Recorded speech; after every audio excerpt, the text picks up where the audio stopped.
హైదరాబాద్ పట్టణాన్ని పేరుకు విశ్వనగరం అని చెప్పుకుంటాం గాని గట్టి వాన ఒక్కటి పడితే కథం పట్నం హాలత్ మేకప్ తీసిన ముసల్దాన్ లెక్కనే తయారైతుంది.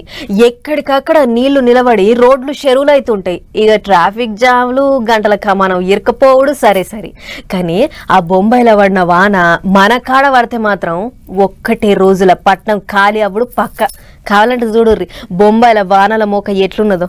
దేశ ఆర్థిక రాజధాని ఆనలకు ఆగమైంది. జోపుడు జోపితే ముంబై పట్నం మునిగి 3 చెర్ల నీళ్ళు తాగింది. ఇక చూడరే పట్నం హాలత్ ఎట్లుందో. అరేబియా సముద్రమే బొంబాయి పట్టణాన్ని చుట్టుముట్టిందా ఎట్లా అని ఎంతగా పరిశాన్ చేసింది వాన. బుజారం నడిజాం రాత్రి తగులుకున్న వాన బేస్తారం దాకా జోపుడు జోపిసి పెట్టింది.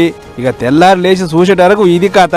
6 గంటలు కుండపోత వాన పడేటాలకు రోడ్ల పరిస్థితి గిట్లుంది. ఎక్కడి బండ్లు అక్కనే పడవల లెక్క తేలుకుంటా పోతుంటే ఓనర్లది ఒగేడుపు కాదు. ఆటోలు ఆగమైనాయి, బైకులు బాయ్ బాయ్ చెప్పినాయి, లారీలు అడుగ తానాలు చేసినాయి. ఇక నడిచిపోతలు అయితే ఎక్కడో లక్కనే తలదాసుకుర్రు. ఇట్లా పట్నంలో ఏడ చూడు ఇదే కథ. సాకినాకల నడుచుకుంటా పోతున్నావో మనిషి కాలు జారి మురిక్కాలలో పడితే ఎక్కడ కొట్టుకుపోయిండో పత్తకు లేడు. ఓ తాన చెట్టు ఊలి ఆటో సత్రోలు అయితే ఇంకో కాడ బస్సులకు నీళ్లు వచ్చి బర్బాద్ చేసింది. దుకాణాల కాడ మనిషి మునిగే నీళ్లు చేరేటాలకు బండ్లు మొత్తం పడవలైనాయి.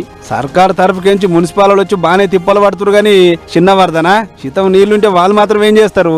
అయినా కూడా వాళ్ళ డ్యూటీ వాళ్ళు చేసి కూడా బానే తిప్పలు పడ్డరు. ఇటు శీతం వరద చేయంగా చెత్త సేదారం అంతా రోడ్ల మీద ఎక్కడికక్కడ చేరింది. దీంతో ఈగలు దోమలు జిబ్బుమనాలి లేందో రోగాలు వస్తాయా ఎట్లా అని పరిశాన్ అవుతురు పబ్లిక్. మొత్తానికి జోరు వానలతోని ఒకదాన పరిశాన్ ఉంటే మోతాదు పట్టకాడ పొలగాన్ల దుంకులాటలు కనబడ్డాయి. ఈ వానలు ఇంకో 2 రోజుల దాకా ఉండే ఛాన్స్ ఉందని పొలగాన్లకు తాతీరిచ్చే ఆలోచన కూడా చేస్తుందట అక్కడి సర్కారు. ఎందుకైనా మంచిదని బొంబాయితో పాటు తానే అసొంటి పట్టణాలకు ఆరెంజ్ అలర్ట్ కూడా ఇచ్చారట. మరి ఇప్పుడే గిట్లుంటే ముంగట జోరు వానలప్పుడు ఎట్లుంటుందో ఏమో చూడాలిగా బొంబాయి కథ.